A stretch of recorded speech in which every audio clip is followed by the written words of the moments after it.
Madam Web review: Dakota Johnson can't save the Spidey spin-off. The actress stars as a clairvoyant in the latest entry to the Spider-Man franchise, using her charm to rise above this flat, predictable movie.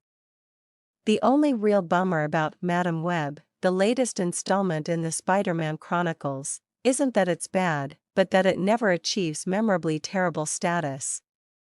The story is absurd, the dialogue snored out loud risible, the fights uninspired. Even so, there are glimmers of wit and competency. And then there's its star, Dakota Johnson, who has a fascinating, seemingly natural ability to appear wholly detached from the nonsense swirling around her. Most actors at least try to sell the shoddy goods. Johnson serenely floats above it all. A misterioso clairvoyant, Madam Web is a secondary Spider-Man character who met the Webweaver in the comics in 1980 while regally parked on a life support system shaped like a round-bottomed flask. Blind and plagued by a debilitating autoimmune disease, she had a standard super-type get-up, a black unitard veined with lines that converge in a web, that was offset by a white and black hairdo that suggested she shared a stylist with Peter Parker's editor J. Jonah Jameson. She entered with a smell of ozone and disinfectant and age, the classy intro explained, and with a voice that crackles like ancient parchment. Johnson's Cassandra Webb, Cassie for short, is far younger and seems more like a patchouli and cannabis kind of gal, despite the frenetic will skills she displays in her job as a New York paramedic. Her powers haven't yet emerged when, after a preamble in the Peruvian Amazon, she is speeding through the city in 2003. As with many superheroes, Cassie has a tragic backstory and so on, a generic burden that Johnson's palpably awkward charm humanizes. If the actress at times seems understandably baffled by the movie she's in, it's because she hasn't been smoothed into plastic perfection by the star-making machinery. Johnson seems too real for the phoniness thrown at her, which is her own superpower. The British director S.J. Clarkson has multiple TV credits on her resume, including a few episodes of the Netflix series Jessica Jones, about the hard-boozing, fighting and fornicating superhero. Johnson's Cassie is sadder and more naturally offbeat than Jones, and like most big-screen superheroes, Cassie doesn't seem to be getting any non-combative action.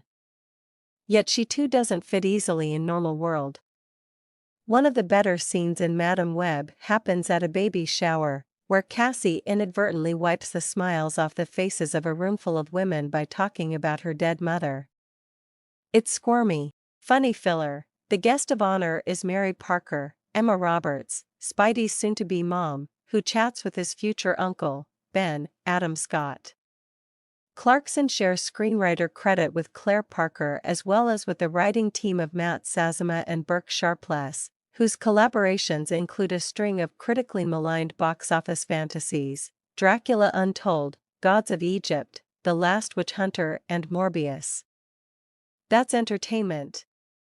Madam Web hits the prerequisite genre marks, more or less, as Cassie starts developing her second sight skills and begins shuffling into the near future and back. One of the character's more attractive attributes is that her powers are mental rather than physical, which seems to have flummoxed the filmmakers. The movie never coheres narratively, tonally or, really, anyway. One problem is the people behind it don't know what to do with a woman who thinks her way out of trouble. Nearly as annoying, the movie saddles Cassie with surrogate mom duties after she rescues 3 teens, played by Isabella Merced, Celeste O'Connor and Sydney Sweeney, a cute trio with absent parents, peekaboo midriffs, and, surprise, special talents. Given the cultural conservatism of comic book movies, it's no surprise that Cassie only briefly evades gender duties, and at least Johnson makes Cassie's flustering protective bit bearable. The teens are on board to expand the Spider-World and presumably help seduce a new generation of true believers, yet while the performers are fine, these characters are as formulaic as the villain, Ezekiel Sims, a brutally miscast Tahar Rahim, who soon overstays his welcome. Spider-Man has been a monster hitmaker for Sony, so it's obvious why it keeps squeezing the character for new material. It bought the film rights to Spider-Man from Marvel in 1999. That it's releasing Madame Web in the wake of last year's imaginatively animated Spider-Man, Across the Spider-Verse isn't surprising. When a company throws every desperate idea at the wall, failure is inevitable.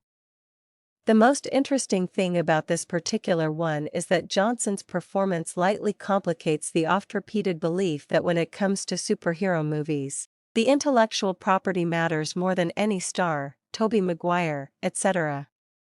Madame Web is a dud, but it's one that Johnson transcends long before the final credits roll.